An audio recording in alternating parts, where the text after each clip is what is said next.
Let's over in Uganda, in the currency mandate, Director of Currency Christine Bernadette Alupo has offered an insightful look into how Uganda's currency is managed, covering everything from its printing and secure distribution to proper public handling and the legal frameworks that protect its integrity. Very important. Let's take a listen.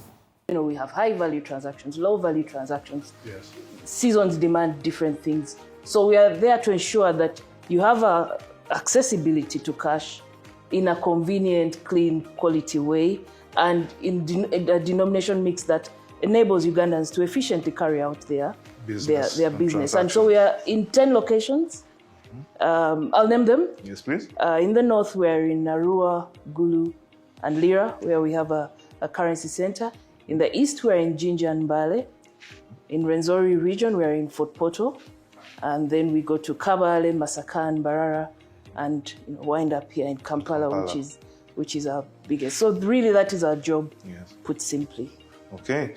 I've noticed also in the town hall meetings, wherever we go, there is a cry out in every area that we go. Yes. People want branches. People want centers. Yes.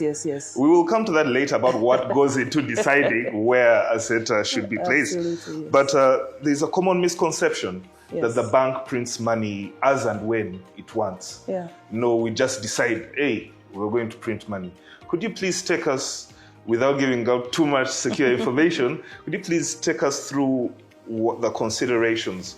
What does Bank of Ugandan government consider when they want to print or mint money? So fundamentally, the demand drives the planning for cash. It's demand driven. It has to be serving the economic needs as we know the cash user trends and as we project them, because we plan for a medium term.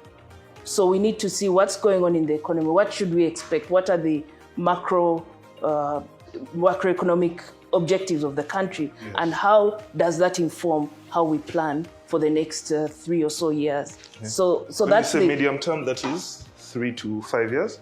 Well, we are looking at it as 2 to 3 years 2 to 3 for years. currency planning in our business, so that we have the agility to respond to things that happen along the way. But that's the fundamental. It is demand driven and it is backed by rigorous analysis and planning. So it's not at will or at random as some may think. It really has to be projected to be serving the forecast needs of the country. Yes. When you've decided now to print, don't want to preempt a question, but when you decide to print, how do you decide on the design? How do you decide what's this going to look like? Is there a committee? Is it one person that decides, I want money to look like this? Is it Christine doodling in her office?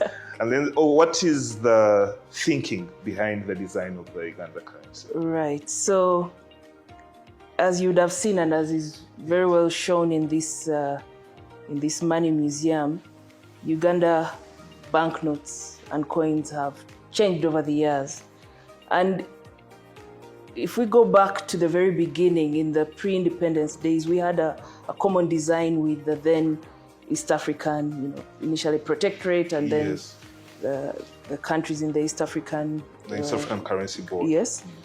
And along the way, from when the countries went independent, then you began to see designs that are focusing on what does the country have to offer.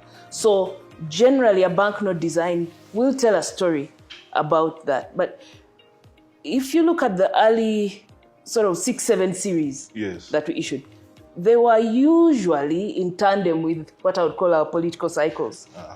So you have a portrait there, then there's a change in government and it has to be changed, and you have the Bank of Uganda building, then at some point it's the map of Uganda. And it is in 2010 that the bank took a deliberate decision in terms of, let's develop a design that addresses modern security and technological considerations that had come in that regard, but also that can express the heritage of the country in some ways. So the combination of the design is an intricate process which brings together the discipline of the printing expertise of security. What are the features that make banknotes secure? What are those features? How do they combine with those that make them durable and to have a useful life? How do they combine